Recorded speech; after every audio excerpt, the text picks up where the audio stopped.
کہ ہمارا اللہ پر یقین اور بھروسہ نہ ہو اور ہماری اولاد اللہ پر توکل کرنے والی ہو، کہ ہم نماز میں چوری کرنے والے ہوں اور اپنے بچوں کے سامنے بیٹھے رہیں اذان کے بعد بھی، اور میرا بچہ 5 وقت کا نمازی اور پابند ہو، کہ ہم اپنے بچوں کے سامنے حرام کھائیں اور میرا بچہ وہ حلال کھانے کا پابند ہو۔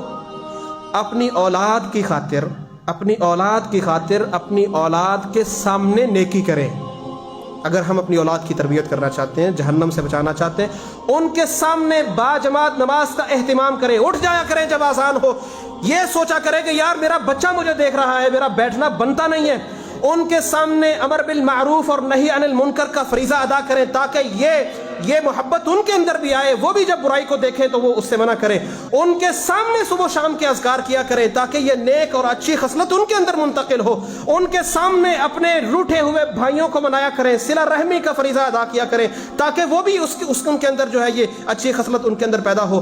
ان کے سامنے روزانہ کی بنیاد پر اللہ کے کلام کی تلاوت کیا کریں تاکہ ان کے اندر یہ اچھی خصلت منتقل ہو اور ان کو پتا ہو کہ میں نے روزانہ کی بنیاد پر اپنے جو ہے نا وہ قرآن کی تلاوت کرنی ہے، اللہ کے پیغام کی تلاوت کرنی ہے۔ عبداللہ بن مسعود رضی اللہ عنہ کے متعلق آتا ہے، رات کو قیام کرتے پاس چھوٹا بچہ ہوتا لیٹا ہوا ان کا اپنا بیٹا، اور فرماتے من اجلک یا بنیا، اے میرے چھوٹے بیٹے تیری خاطر تہجد پڑھ رہا ہوں تاکہ یہ نیکی، یہ تہجد، یہ للہیت، یہ صالحیت میرے اندر سے تیرے اندر منتقل ہو۔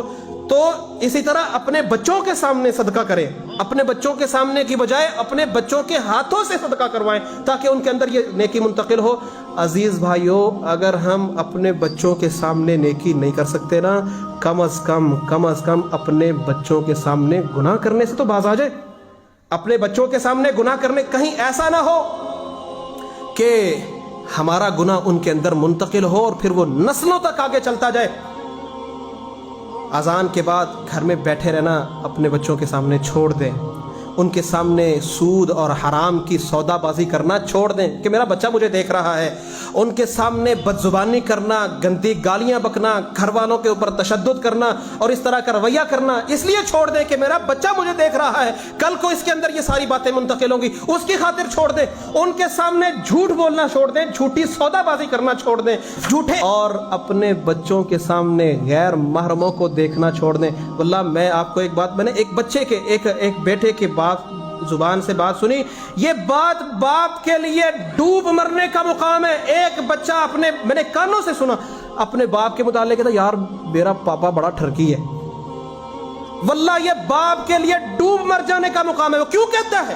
کیونکہ اس کا باپ اپنے بچوں کے سامنے غیر محرم عورتوں کو دیکھتا ہے۔ اپنے بچوں کے سامنے اپنے غیر محرم عورتوں کو دیکھنا چھوڑ دیں، اپنے موبائل پر بے حیائی اور گند مارنا جو ہے اپنے بچوں کے سامنے چھوڑ دیں۔ مجھے دیکھنا ہے کیا میرے پاس ایسی اولاد ہے جو دنیا کی بجائے رب کی رضا کو مقدم رکھتی ہو؟ کیا میرے پاس ایسی اولاد ہے جو مرنے کے بعد میرے لیے دعائیں کرتی ہو، رب کے سامنے روتی گڑ گڑاتی ہو؟ کیا میرے پاس ایسی اولاد ہے جو قیامت کے دن قرآن حفظ کروانے کی وجہ سے، رب کا قرآن یاد کروانے کی وجہ سے میرے سر پر عزت کا، وقار کا تاج رکھوانے والی ہو؟ کیا میرے پاس ایسی اولاد موجود ہے جو جہنم کے دروازوں کے آگے میرے لیے حجاب بن جانے والی ہو؟ کیا میرے پاس ایسی اولاد ہے جو جنت میں میرا استقبال کرنے والی ہو؟ کیا میرے پاس ایسی اولاد ہے جس کو میں نے قال اللہ قال الرسول پڑھایا، اس کی وجہ سے اس کے پاؤں کے نیچے رب کے فرشتے اپنے پر بچھاتے ہیں؟ کیا میرے پاس ایسی اولاد موجود ہے کہ رب کے آسمانوں میں اس کا نام پکارا جاتا ہو کہ فلاں بن فلاں سے میں محبت کرتا ہوں، اے فرشتوں تم بھی اس سے محبت کرو؟ کیا میرے پاس ایسی اولاد ہے کہ جس کی وجہ سے میں حرام کھانا چھوڑ دیتا ہوں، جس کی وجہ سے میں نماز کے لیے اٹھ جانا مجبور ہو جاتا ہوں، وہ مجھے باتیں سناتی ہے، اس کی وجہ سے مجھے شرم آتی ہے؟ اگر میرے پاس ایسی اولاد ہے الحمدللہ ثم الحمدللہ، اگر ایسی اولاد نہیں، یاد رکھو ہم صاحب اولاد نہیں، صاحب عدو ہیں، ہم نے گھروں میں دشمن پال رکھے ہیں۔ قرآن مجید میں اللہ تعالیٰ نے فرمایا یا ایھا الذین آمنوا، اے وہ لوگو جو ایمان لائے ہو، ان من ازواجکم واولادکم عدوا لکم، اے ایمان والا تمہاری بیویوں میں سے، تمہارے بیٹوں اور بچوں میں سے کچھ ایسے بھی ہیں جو تمہارے دشمن ہیں، فاحذروہم، ان دشمنوں سے بچ جاؤ۔